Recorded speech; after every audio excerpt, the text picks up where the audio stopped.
Hello, hello. Welcome to ohmTown Daily, Season 3, Episode 21 for January 21st, 2024.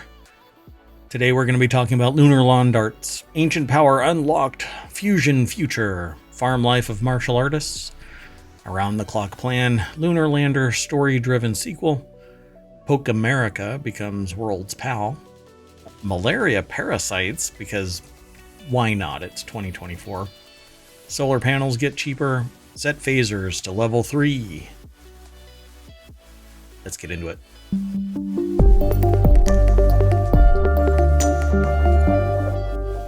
Hello, everybody. I'm Mayor Watt. That's ohmTown.com. And up there is the sentient AI.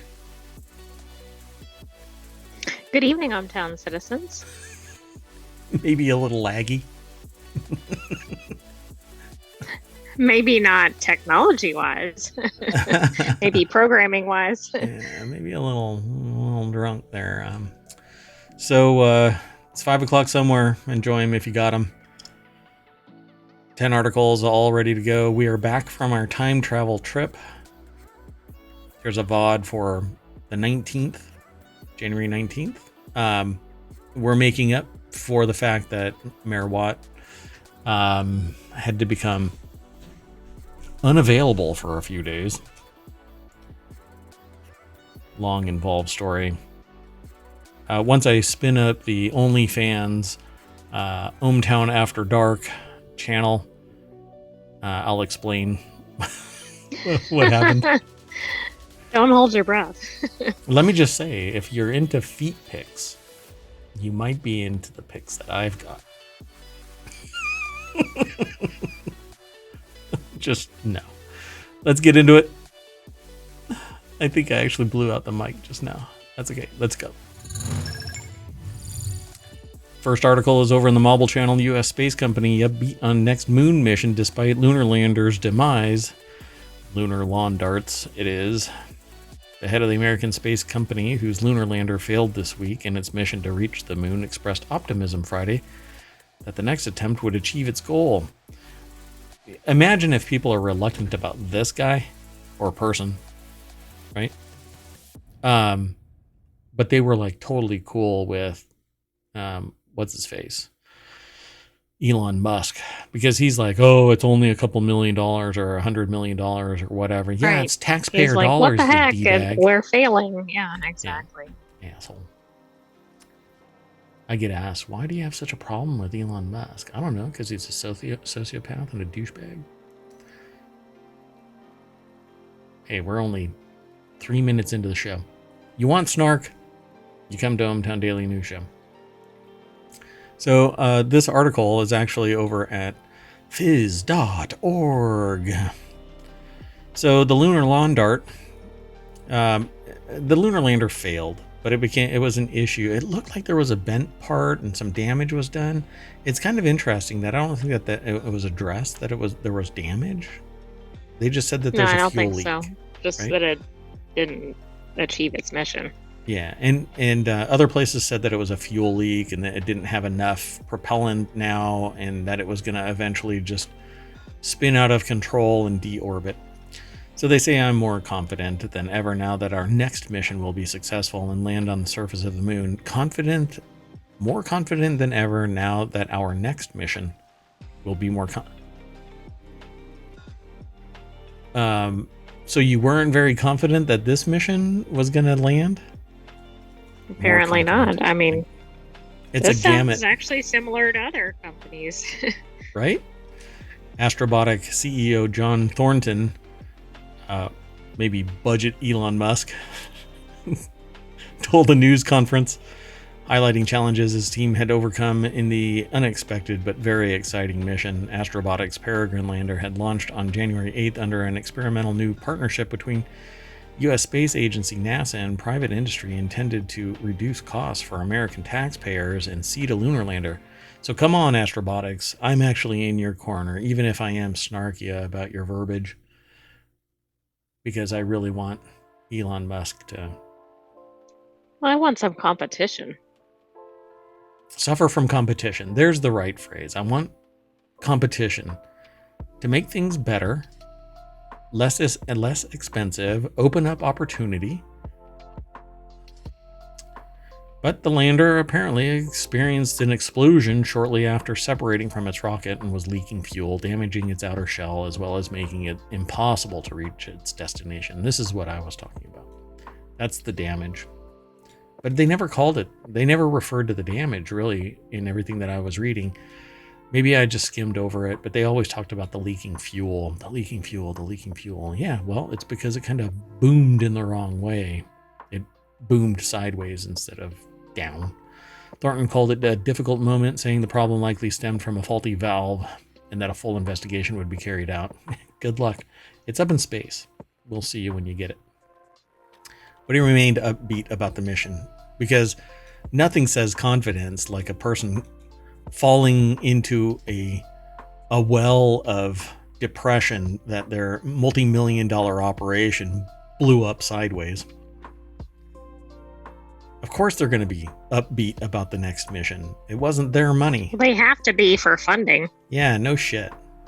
So Thornton said that he had a independent confirmation the crippled Peregrine lander had burned up in the atmosphere as it plunged back to the Earth, saying,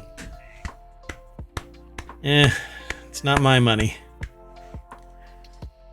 Astrobotic's next mission, scheduled for November, so a year away, Jesus, this is taking too long, is to carry, I mean, it doesn't really say to Elon Musk, you better do better and lower the prices. Exactly. Stop being a D-bag. Scheduled for November is to carry a rover developed by NASA to the moon's south pole. I guess it can actually get it there. I don't know it'll all be in one piece. Where American astronauts are meant to explore in coming years. Did you know that there's caves on the moon? Yes, I think there was another article in ohmTown about that, but I did not know that prior to that. There is. Isn't that cool that ohmTown aggregates news and you don't have to worry about all of the noise from other social media news sites? That is cool. That is cool. I think it's cool. So, Viper is a very sophisticated and costly piece of technology, senior NASA official Joel Curran said. So we want to make sure that we really understand the root cause and contributing factors of what happened on Peregrine. If we have to modify our plans for Griffin, we will.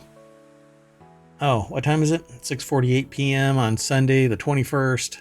No shit news. Welcome. NASA had paid Astrobotics about $100 million under the Commercial Lunar Payload Services program to ship its science instruments to the moon.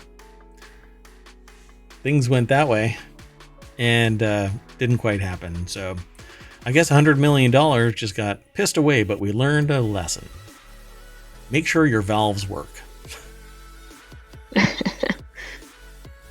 Not much else to say. You want to keep going? I think so. The next article is over in Technology Today. This is how a sci-fi book and subsequent movie forms.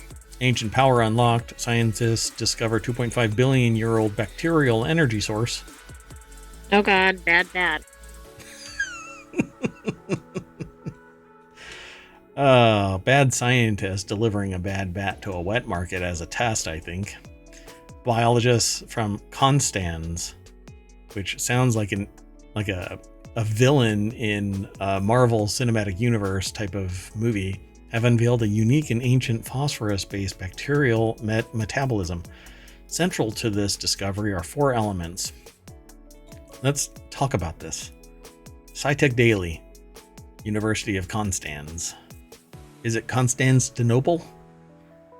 Not Istanbul. Not Istanbul. It is not the University of Istanbul. It's just the University of Constans. I shouldn't diminish what they're coming up with. Hey, look, it's the mitochondria. Now, this is actually a bacteria. It's a symbolic version of the artist rendering of a.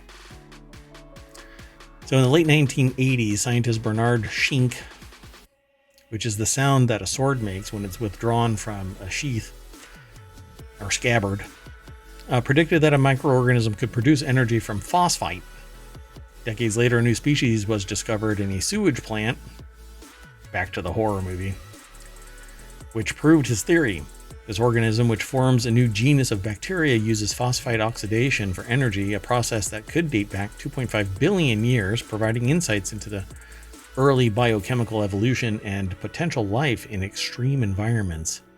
And like I said, this is an artist concept of, I guess, a bacterial powered or a phosphide oxidation powered bacteria. Yeah, it kind of screams horror movie. If I ingest this, do I become more of what I am? Like I'm a super Merwatt? Well, I mean, this is definitely how you create heroes and villains, right? I think so too. So they talk about how the story begins in the 1980s. There are people that are talking about ATP molecule. In this way, it should therefore be possible for microorganisms to supply itself with energy. We know about this nowadays. Unlike most living organisms on our planet, this organism would not be dependent on energy supply from light or from the decomposition of organic matter. The scientists actually succeeded in isolating such an organism from the environment. Its energy metabolism is based on the oxidation of phosphite to phosphate, just as predicted by the calculation. But how exactly does the biochemical mechanism work? Regrettably, the key enzyme needed to understand the biochemistry behind the process remained hidden, and thus the mystery remained unsolved for many years. Enter Bernard Schenk, right?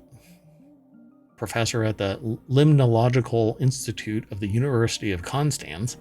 3 decades after he made the calculation on paper, an unexpected discovery set the ball rolling again. The bacterium subsists on phosphate oxidation, and as far as we know, exclusively on this reaction. It covers its energy metabolism this way and can build up its cell substance from CO2. At the same time, explains Schenk, this bacterium is an autotrophic organism like a plant.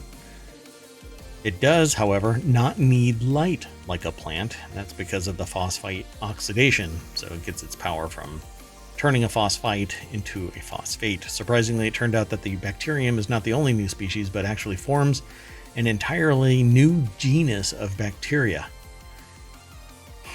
This thing should have died in a sewage treatment plant, and now we're honing it into a weapon of mass destruction, like a bad bat from... Yeah, this is terrifying. a wet market in China. So they say it's a remnant from 2.5 billion years ago. The discovery of the new type of energy metabolism is in itself a great scientific success. Great. That's exactly what I want. There's more over at this article, but if you are starting to plan for NaNoWriMo 2024, I think I've got your information sourced. So swing by ohmTown via the link that's in the chat and or the Plenty show notes. of writing inspiration in here. Yeah, I think the whole day is going to be that. Let's keep going. How about the future of fusion over in Technology Today, unlocking complex physics with AI's precision. AI's precision, my ass. Come on. It hallucinates. AI throwing a dart at a dartboard. AI's hallucination.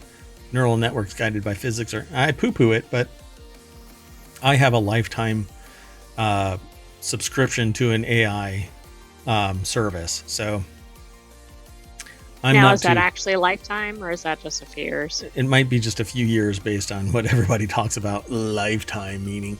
In fact, I had a lifetime support for a web for WordPress. You buy themes. And I bought a lifetime membership for a theme, and not 3 months later, the theme was acquired by another product that was bigger, and they abandoned that original lifetime, and the new service won't honor it, even though the developer of the original moved to the other place. It was an acqui-hire or partnership, whatever you want to call it, but they're not honoring, right? And it's abandoned. Right. I mean, yeah, that's ridiculous. Yeah. But not uncommon. Nope. It's kind of scumbaggery, but okay.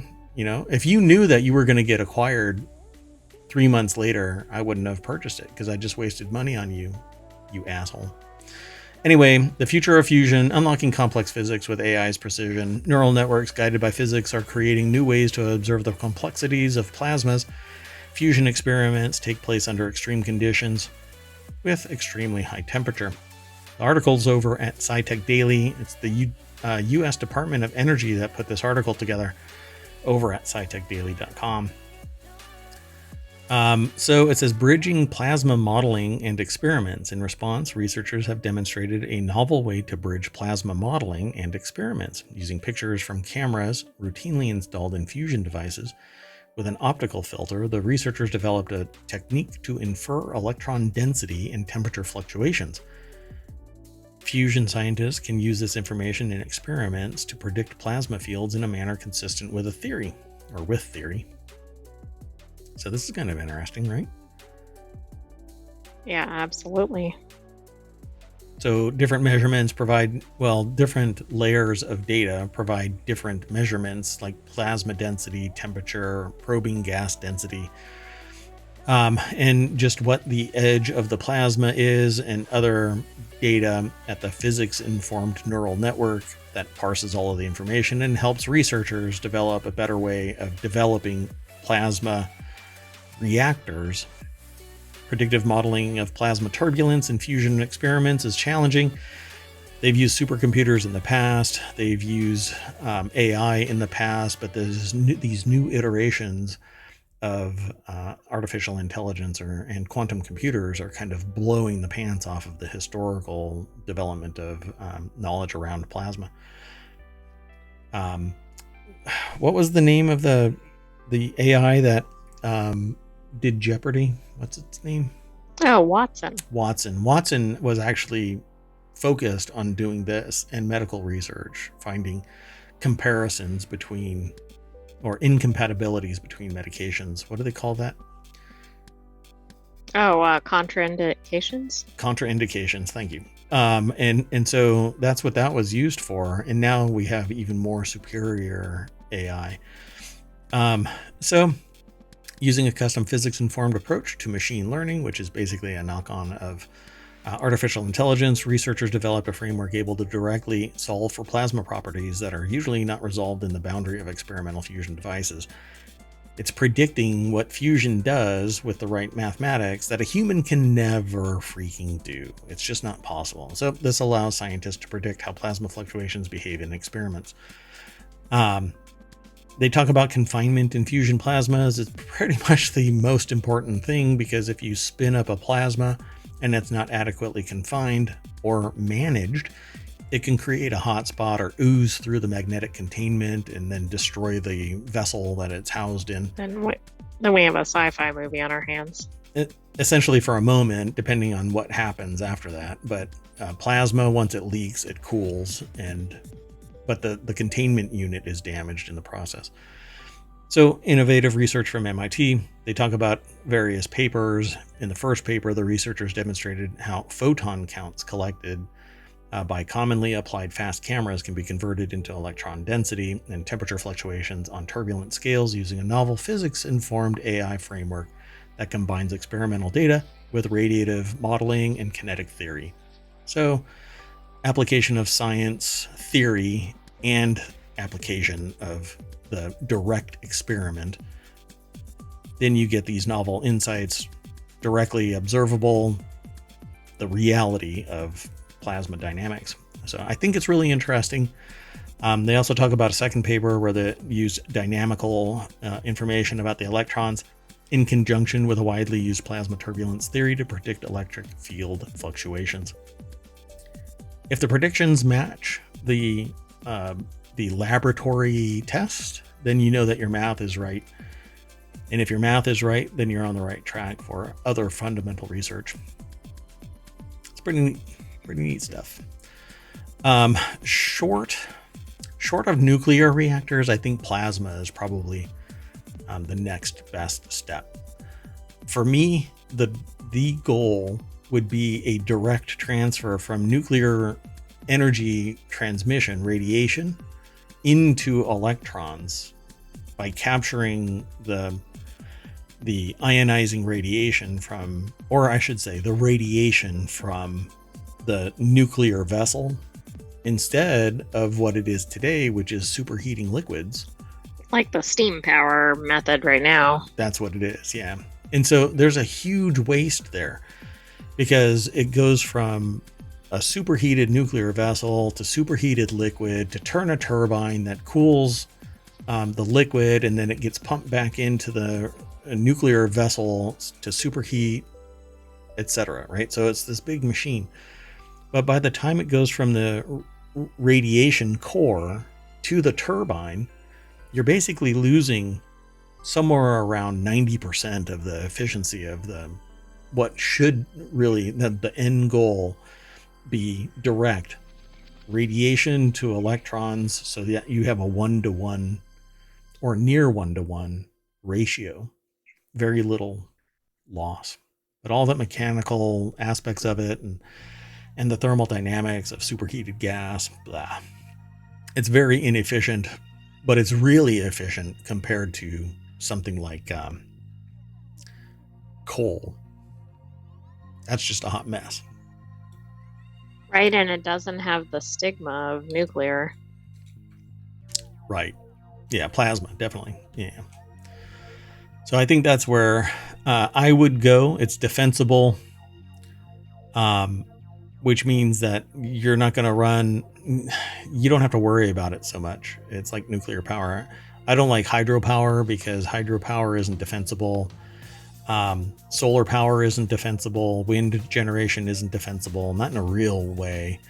I can shoot a blade on a wind generator, it throws it out of balance and it destroys itself. Yay. I can shoot flechette rounds over a wide area of a solar array, and all of those panels have been reduced to 1% efficiency. And then hydrothermal, it doesn't really matter. I can drop a bunker buster near it and it's all thrown into a tizzy. But this can actually be buried deep underground. It's defensible, and you can set transmission lines deep underground, just like nuclear. We don't, because it's wildly expensive even to spin a nuclear power plant up. But that's because government has deep pockets, and you can't build a nuclear generator without government affiliation. So anyway, yeah, neat.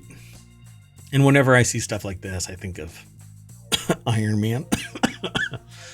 Sorry about that. You want to keep going? Sure. The next article is over in Warcrafters. Here's a farm life game, but it's about a sect of Chinese fantasy martial artists.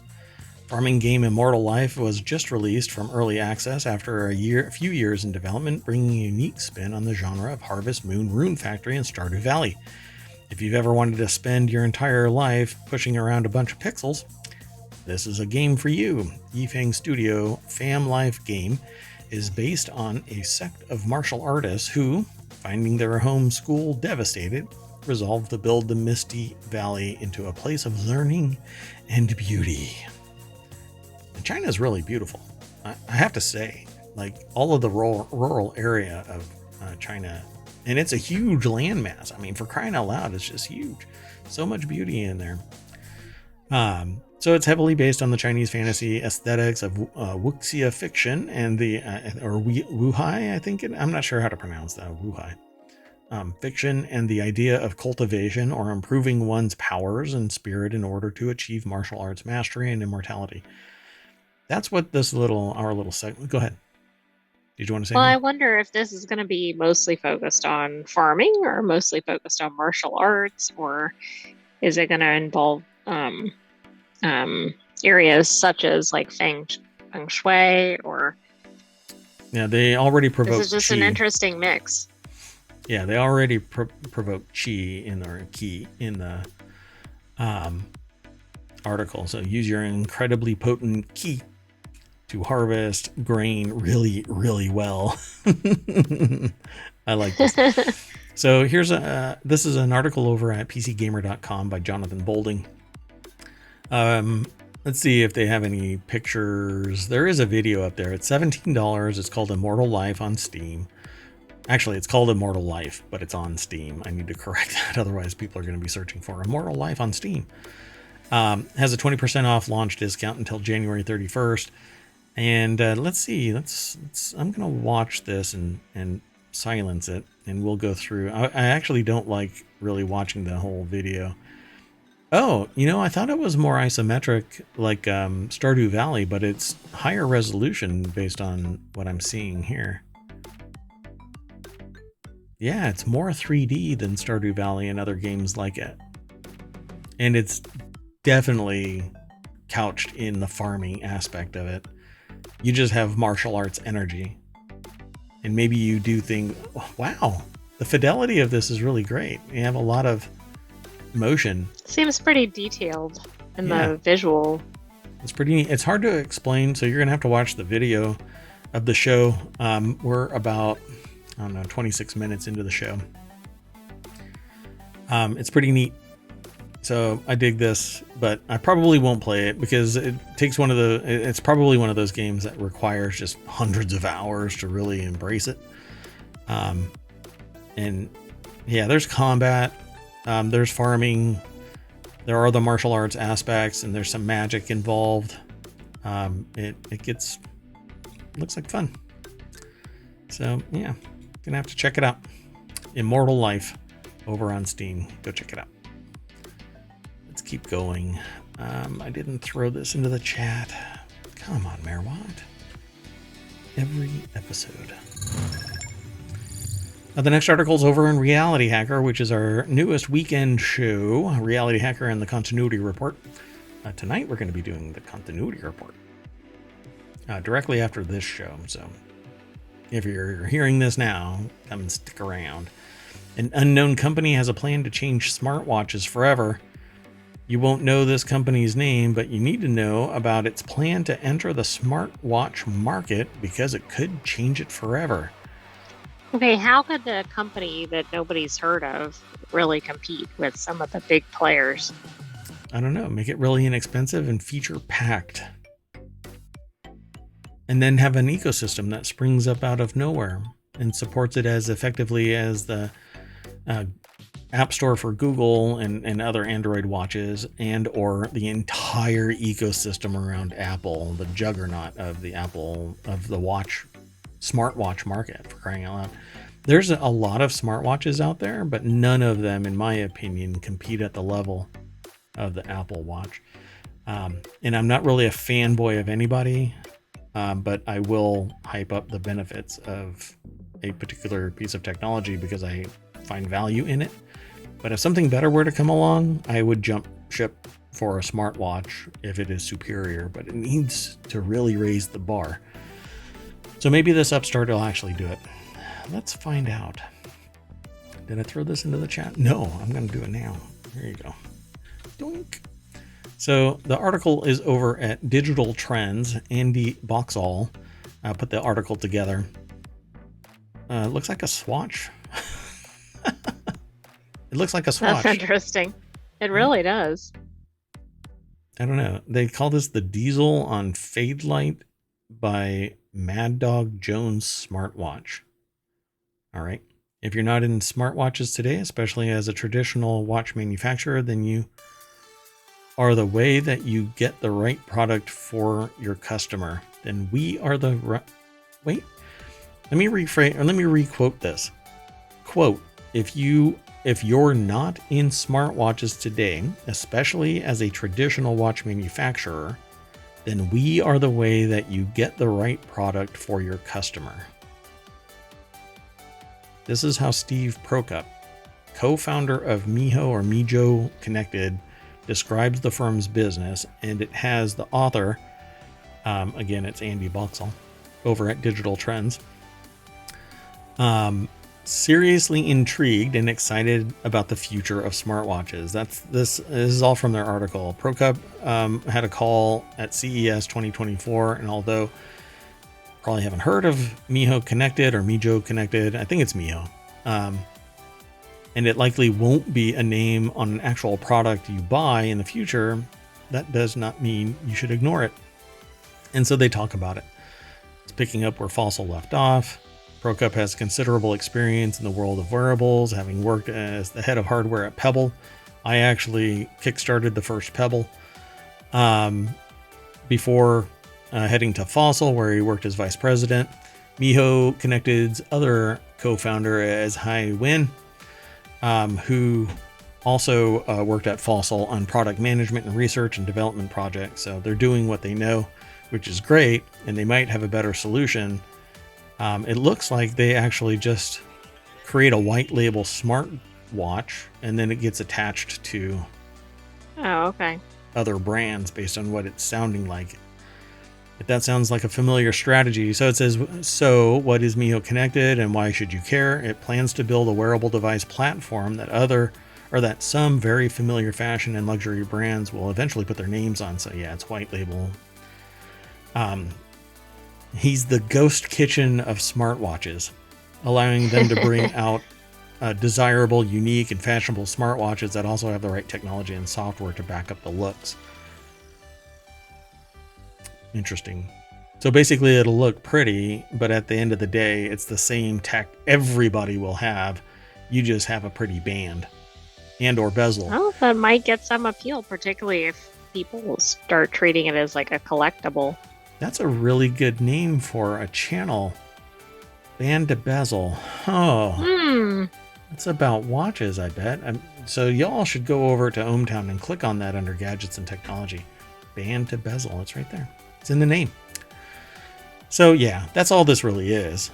But in all cases, it's going to end up being an Android device. It has to be, because it's wildly expensive to create a unique operating system and then build an ecosystem under it that facilitates what the Google Play Store can do or the Apple Watch Store, the Apple Watch can do. Because there are apps that are built with smartwatch capabilities in the Apple App Store, and it automatically adds to your watch. I mean, it's so frictionless, it's almost undebatable that you should go with the Apple Watch. Quote, we have a very similar approach to how traditional watches are manufactured, where the movement is wrapped in different designs and different watch cases. You can go to a premium titanium case. We can put a reference to jewels set into a bezel or case on it, or go to stainless steel and other alloys, or to plastic if somebody wants a lower price point plastic case with a silicone strap. That is also available from our platform. So yeah, it's your basic, they're building the clockwork, and then you're basically paying for a premium version of it by customizing the case and band and whatever else. So they're actually and that's saying something that you haven't been able to do much of with things like Apple. Completely different bezel. Yeah, absolutely. So at CES, Miho Connected launched its smartwatch platform with software company MicroEJ, called MicroEdge, and revealed that it will use MicroEdge's vWear operating system in the future. While you may not immediately know the name, you may already have used MicroEdge's platform on a wearable, as it's powered smartwatches made by Polar over the last few years. So I wonder what that is. Oh, yeah. vWear smartwatches will also work with both Android and iOS phones, providing more flexibility. So it looks like it's middleware. But I don't know how that's even... Oh, no. Sorry. It works with iOS phones, but through another app. So it'll be Bluetooth, but it won't be integrated into the iOS operating system like the smart. So it won't be the same as like an Apple Watch. It won't be the same experience, no. Probably for most people, indiscernible between the two. But does that mean Miho Connected won't provide an option for a Wear OS smartwatch and is only working with MicroEdge? MicroEdge is a great partner at ProCup. But we have a platform available for an RTOS watch, as well as a platform that we're working on for Wear OS. The choice of software options shows how it's covering all smartwatch customization requirements. I don't know. I mean, these are Apple watches. This is the Google Pixel Watch 2. And this is the Mont Blanc Summit 3. And this is a Fossil watch. none of which are the brand, and nor is this the brand. But are they intimating that all of these, they're implying, and people are going to be inferring that this solution, Miho Connected, is attached to these. To all of these luxury brands. Yeah, because they put them in the article, but they don't separate it from saying, no, these don't have any affiliation with Miho. That's, I think, dangerous. Interesting. So, while I think that it's a great idea, it had better be wildly inexpensive. Because all of these are really the same. And these aren't. These are actually... the picture... Oh my god. The implication is that all of these brands are associated in some way with the technology from this developer. Exactly, but they're not. But they're not. No. They don't even give an example of the actual product, some front-facing example of it that says this is built off of this platform. Yeah. Other than they say that Polar, but they don't show a picture. Right. Yeah. I mean, they talk about it, but it's not the same. Yeah. I don't think that they should have put any of these other brands. Yeah.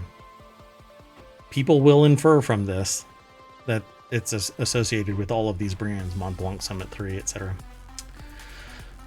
Yeah, that's a shame. Okay, let's keep going. They're not going to change anything. So the next article is over in Warcrafters. They're making a story-driven sequel to Lunar Lander, the 1979 Atari arcade game where all you do is land on the moon. I like this. I don't know if you've ever played Lunar Lander, but basically you just fly a little plane, you give it gas and give a direction, and it tries to land on platform after platform. You try and go as far as you can. Nice. Well, I think Astrobiotic could use this. Wow. Too soon. Always too soon when you have your own time machine, though.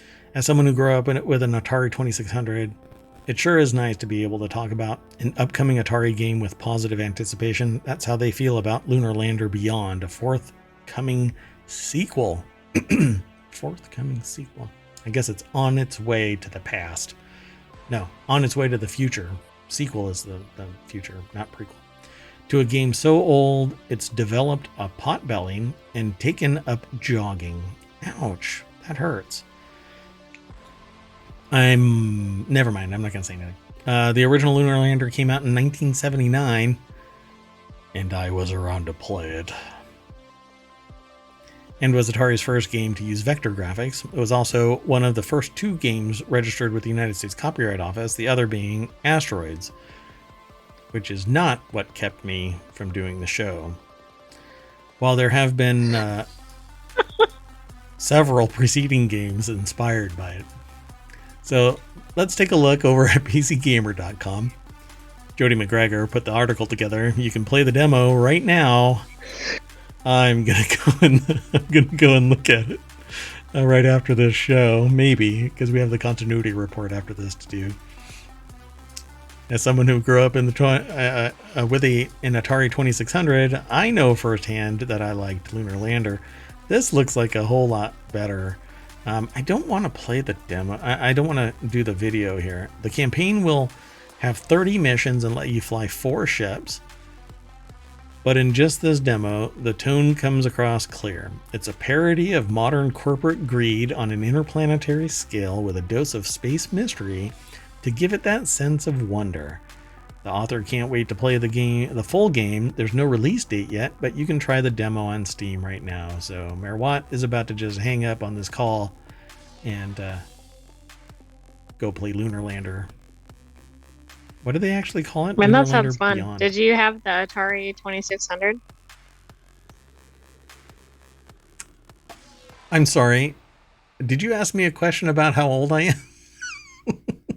No, you said you were around to play it, so. Yeah. You already said that. Yeah, the Atari 2600 is what I had. Yeah. I also had a Timex Sinclair 1000 with a membrane keyboard that I spent a mint getting the memory data pack that clicked into the back of it and the recorder so that I could type in line interpreted basic and and store the data, only to have somebody go and yank the plug out of the wall, ruining hours worth of work just to play Lunar Lander, mind you. But I'm not bitter. Anyway, Lunar Lander Beyond, which is being developed by Chris Tales' studio Dreams Incorporated, keeps the 2D view and touchy controls, but bolts on an entire plot. So go check it out. Yeah, it actually is kind of parodying the greedy bastard motif there. Do you think it's going to live up to the 70s version, though? I don't know. It's like, I mean, if it's one of those things that has like a nostalgia element to it. Well, let's see. I don't know if they're going to actually show demonstration of the game itself. Oh yeah, this is going to be awesome. Yeah, it's hyped up a whole lot more. Like the graphics are obviously superior, and with a plot. It might be too on the nose about the greedy bastard aspect of it, and so it'll turn people off because people typically don't like, I don't know, a political aspect to it, to their games, unless it's fantasy, and this isn't really. You can obviously see just, I don't know, I guess to me this is a 2D version of Shipbreaker, where there is a corporate greedy aspect to Shipbreaker, but it's totally immersive and in 3D and all of this kind of stuff. But people right, so really maybe liked, you kind of forget about that or attribute it to it's in the game. It's just the game, yeah. So maybe people will look past it, but it looks fun to me. Definitely higher resolution than the previous game. Lunar Lander was fun though for young me. I don't know. Let's keep going. So the next article is over on Warcrafters. That Pokemon with Guns game, which is called Pal World, just sold 4 million copies in 3 days, and it isn't slowing down. Whoa, stand back. Yeah, let me throw this last article into the chat. There you go. Oops. There you go. And now the Pal World one. Let's go there. So I have Pal World. You can actually now spin up your own servers, and or spin up a server locally, but you can actually pay for a service to host a Pal World server. It absolutely, so it's in early access. It is absolutely taking Twitch by storm. I've played it for very short stints, but I love it. It really is borderline my forever game. The only fear is that it's early access, and I don't know what the result is going to be. So I'm like, oh, do I want to really invest in this and start playing it and streaming it? Because I have a whole thing, ohmTown After Dark, or there are various ohmTown gaming channels. I was thinking about, playing this, particularly during the summer of streaming, where I'll be able to dedicate hours upon hours of playing.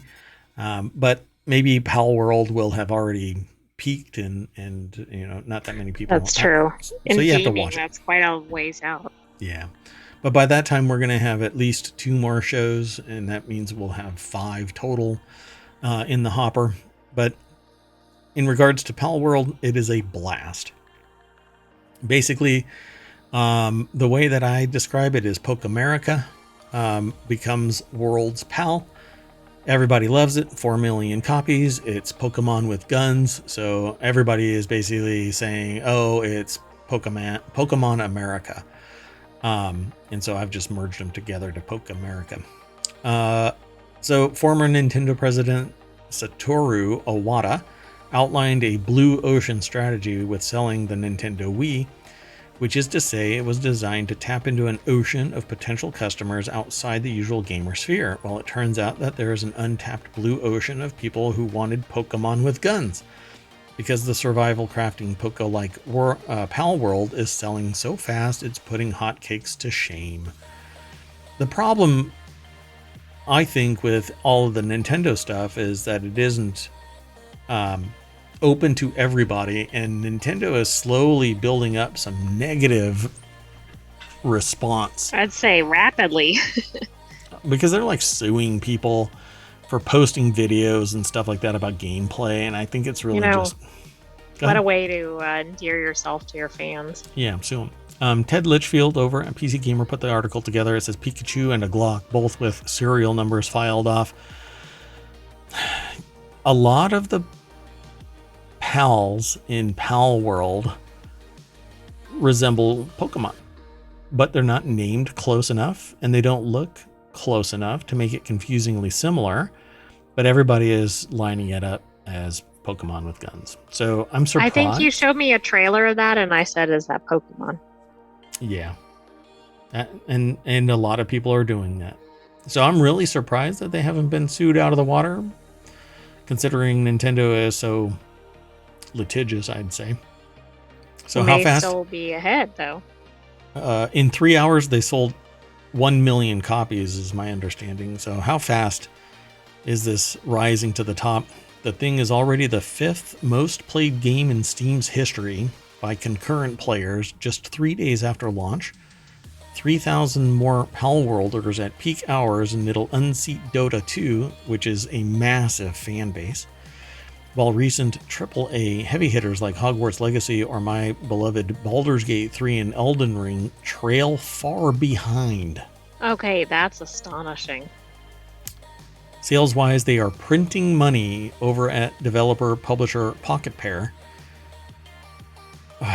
Man, they really want to get sued, it seems. This morning, the game's official Twitter account revealed that Pal World has surpassed 4 million copies sold. Go ahead. Well, this article has completely abandoned any attempted rebranding Twitter. I mean, you normally see like X, formerly known as Twitter, or something like that. This just says Twitter. Well, hats off to Ted Litchfield for denying the psychosis. Despite all that success, we aren't entirely sold on the game in our early access hands-on. PC Gamer contributor Lincoln Carpenter, which that is just an awesome name, found that the survival crafting gameplay had some interesting ideas that could use some more refinement. That's what early access really does. But the shock humor shtick ran thin pretty quick. Watching that first Pal World trailer from 2021 was like seeing a picture of Bugs Bunny smoking weed and half ironically thinking it's sick. Actually, playing Pal World is like having to hang out for hours with somebody who's made Bugs Bunny smoking weed their whole deal, which that really is kind of what it is. Because all you do really is go and catch Pokemon simulacrums, right? I've used that word a couple of times in the show, but it's a Poke adjacent characters, all of them. There really is like a rabbit-like character that runs away from you early on in the game, and you keep running across this person. I happened to delete that character because it was sleeping on my land, and I ran up and hit it too hard and it died. Anyway, got to be careful. Still, Pal World's main competition when it comes to full 3D open world Pokemon are some Switch games that are visibly falling apart at the seams. So there's more over here at this article. I didn't read the whole thing, but I think Ted Litchfield puts this pretty accurate. I agree with Ted Litchfield here. So go check out the article, follow the link through ohmTown. There is more minutia in here, and if you like what they have to say, then click on the links and check out the rest of PC Gamer. You really can't go wrong. It's one of our more fun sources. Yeah, it's a frequent contributor. Yeah. So let's keep going. And to make it clear, we aggregate using our ohmTown aggregator. It obtains the information that they provide, And we only get this little snippet, but then we talk about the article as a live response. And give it credit in terms of the location and the author, if known. Yeah, definitely. Give credit where credit is due, and then add our 2 bits to it. So it's, it works. So technology today is where the next article is. Invisible menace. Newly discovered malaria parasites evade detection and treatment. So here's your horror theme for tonight's show. A team of scientists led by Brown University have conducted genomic surveillance uncovering mutations in parasites that cause malaria. Mutations in parasites that cause malaria, likely to challenge. Oh God, like weaponized malaria now. Wonderful. I wonder if it's from Wuhan. Too soon? Too soon. Let me do something real quick, if you don't mind. I am kind of dying up here. Well, that's not good. Yeah, sorry. We're doing it live. So this is how the sausage is made. So Brown University is where the article is from. SciTechDaily.com is where it's housed. The authors detailed their findings in a genomic surveillance study in Nature Microbiology. Already scientists have found in Uganda, Tanzania, Rwanda, strains of the parasite that causes malaria that were resistant to most available anti-malarial drugs, and separately malaria parasites resistant to diagnostic tests had emerged in the Horn of Africa. So, yay. Those parasites have been spreading independently of one another, but the new study is the first published report to confirm the prevalence of this type of double-resistant malaria strain, said study author Jeffrey Bailey, an associate professor of translational research in pathology and laboratory medicine at Brown University. Crazy business cards. Yeah. I don't know if the laser can etch that. Every time I try, it burns out the lens, and I'll order another one. The first-line malaria treatment recommended by the World Health Organization is a combination of therapy involving antimezanin-based drug compounds, which tend to be very effective in preventing death and reducing transmission. What? Wow. The mutations now detected in Africa provide resistance to ortamezinin.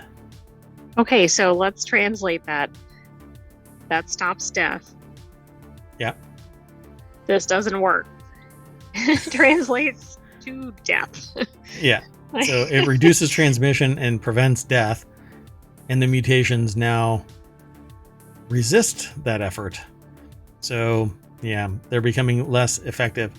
And this is because survivors, the bacterial survivors, are the strongest.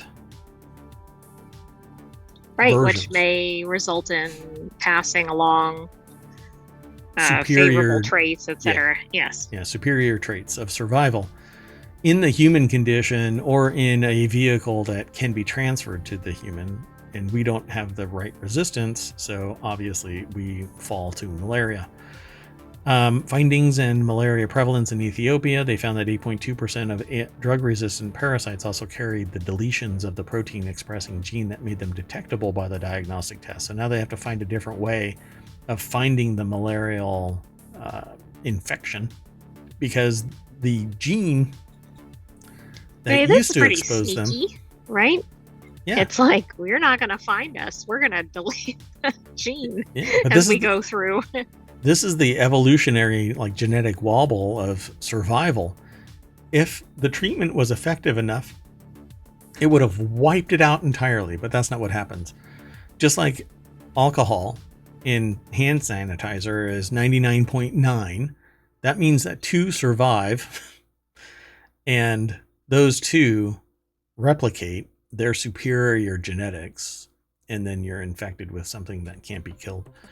So in Ethiopia, overall incidence of malaria is low, but the disease remains endemic in 75% of the country, with 65% of the population at risk.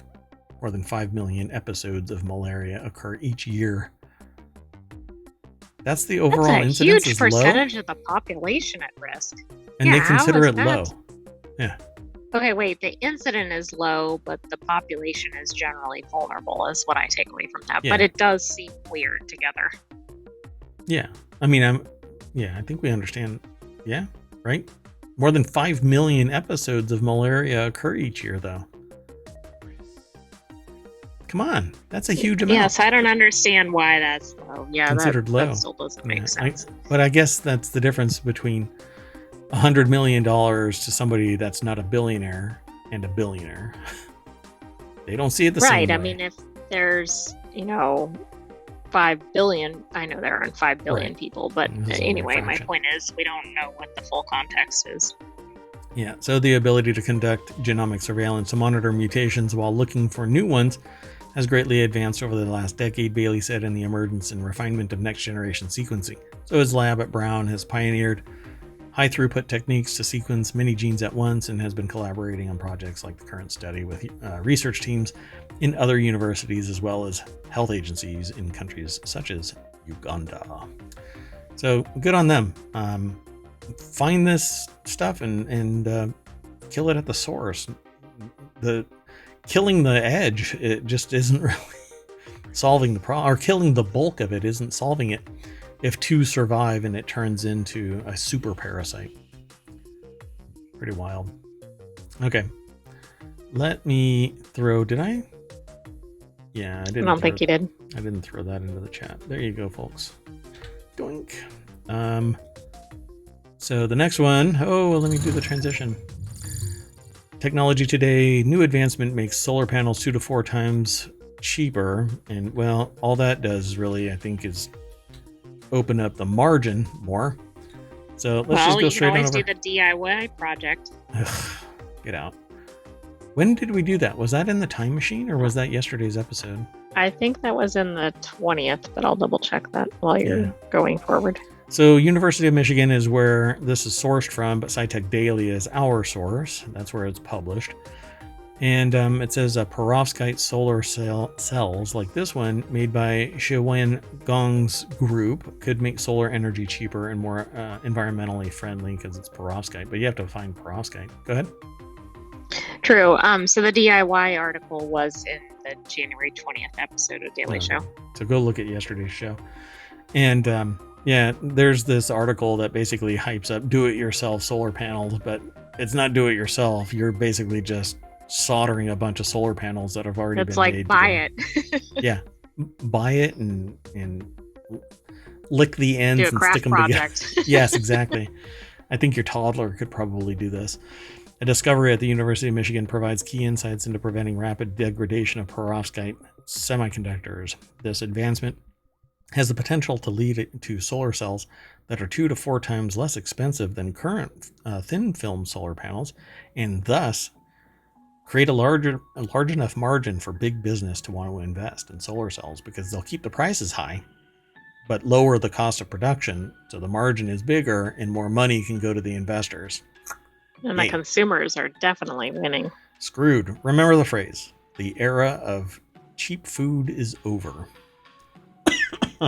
Well, we are not advocating to eat your solar panels. And if you do a search for perovskites, probably through ohmTown, you'll end up with finding other articles that have to do with the perovskites, because we have actually spoken about this periodically.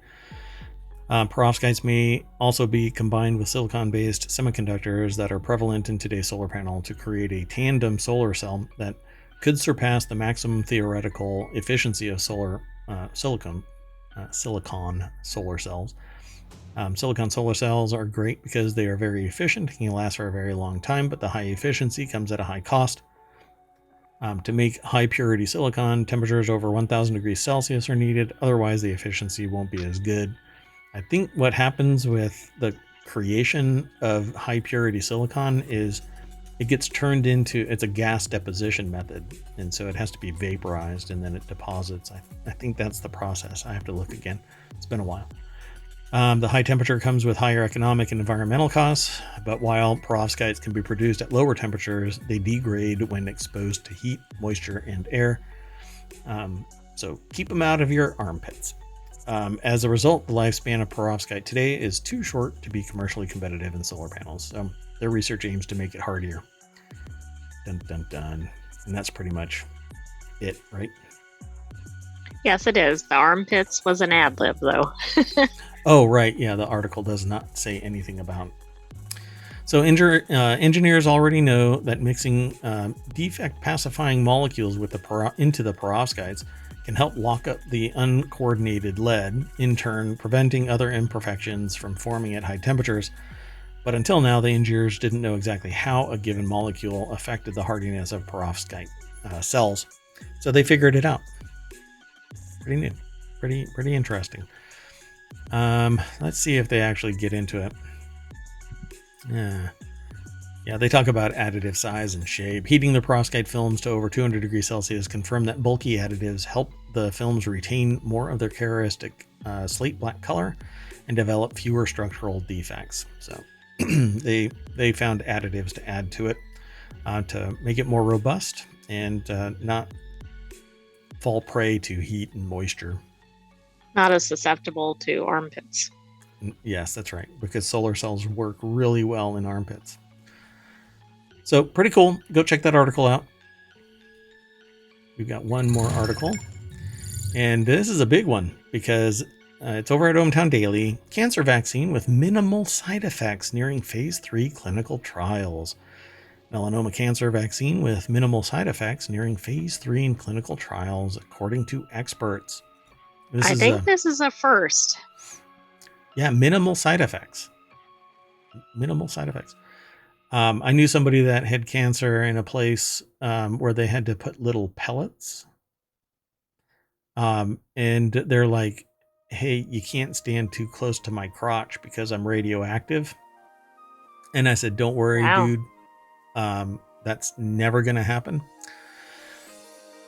And yeah, it was quite an interesting conversation following that because they were like, I'm so wealthy. I have so much money, but I have to worry about cancer. And he's like, I can't spend it fast enough because he doesn't know what's going to happen. So it's really shocking to get in touch with your mortality like this. And so it says each shot would be completely personalized to the patient, a cancer vaccine with minimal side effects. Because currently, before I go too far, this is over at abcnews.go.com. Dr. Jade Coburn is the author of the article. I don't know how much of this is really kind of pumping up the product versus actual news about it, but they refer to Thomas Wagner, and I'll just get it out of the way. Most treatments for cancer are either destructive to the entire biological facility, or it is destructive in another way where they have to take out a portion of the person afflicted with the cancer. And so it really is emotionally and psychically debilitating for a lot of people. Getting a cancer treatment that is basically a personalized injection means that you can feel a little bit more safe, that you feel that you're a whole person. You're not being immunocompromised, even though with cancer you are already regarded as immunocompromised.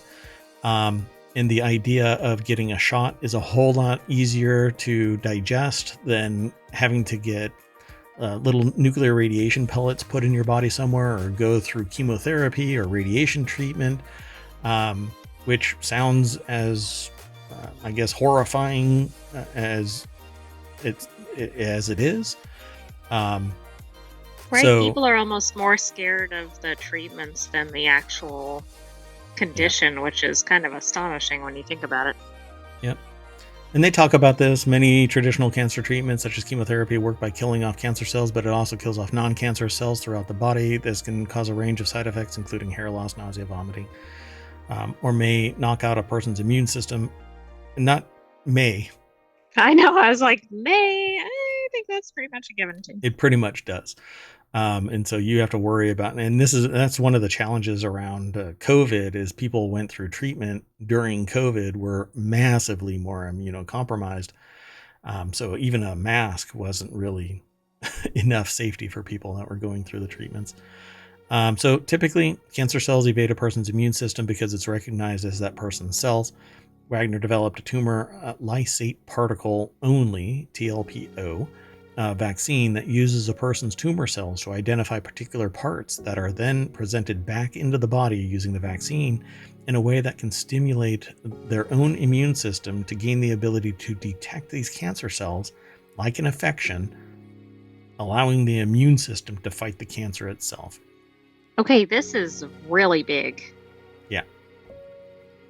And it's also interesting. It's a vaccine, but it's basically for treatment, right? Like it's not a preventive vaccine, what we think of vaccines as being. Yeah, because a vaccine it's a targeted thing for a specific whatever infection, right? But this is actually the subject's own cells that they divide without controls. They actually break free and float around in the blood from time to time and can reinfect. They can bind to another location, and they don't necessarily grow. But with a vaccine like this, it changes what your immune system can do, and it will find the cancer cells wherever they may be in your system. Absolutely. I'm jumping ahead, but these statistics are really impressive.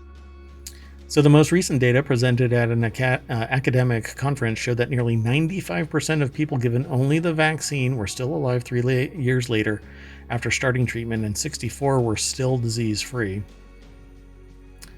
Among the most advanced forms of melanoma, disease-free survival after 3 years for people with stage 3 disease was 60% in the vaccine-only group compared to 39% in the placebo group. I would hate to be in a placebo group, Jesus. Disease-free survival for those with stage 4 disease was about 68% and 0 in the placebo group. I mean, you can't even, like, that's just undebatable. Outrageous. Yeah, exactly. I mean, that alone right there is reason to pursue that. Yep. Even if the other stat, I mean, the other one is good, but the stage 4 was really what jumped out. Yeah. But melanoma is a very specific cancer, but this is the beginning of being able to... They can replicate this. Apply it. Yep. Yeah, so we've seen over and over again promising phase 2 data that didn't turn out to be so promising in phase 3. So they're trying to temper the fact that it may not prove positive at the end of the day. Based on the data and other studies, the Food and Drug Administration has greenlit Wagner's vaccine to start phase 3 clinical trial. This is going to be very, very expensive in the beginning because they have to make the product. Because of the personalized, yeah. So I will honestly say that only the rich will be able to afford this because insurance is going to basically say do everything else. And I think it's disgusting that a treatment like this could change. It will save a person and their family from the loss. And actuarial tables and some MBA douchebag is going to sit there and say, no, go get surgery and then wait 5 to 10 years to see if it resurfaces.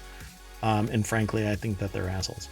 So anyway, Polk said that he had personally impacted by the success of the vaccine after his father went through numerous lung surgeries for cancer over a decade ago, but was left with no other treatment options. His father opted to try Wagner's cancer vaccine and lived 10 more years before dying from something unrelated to the cancer. But I mean, that's really a success. Yep. And because cancer actually has a lot of knock-on effects, so even if it was something associated with the cancer, 10 more years. 10 years is a long time in a cancer patient's existence. Yeah. No way. I mean, depending on how advanced they are. Yeah, but even in the earliest stage, there's a 5-year window where people are like, I mean, the doctors sit there and go, you better. Don't make any long-term plans. Yeah, you might want to get your shit together.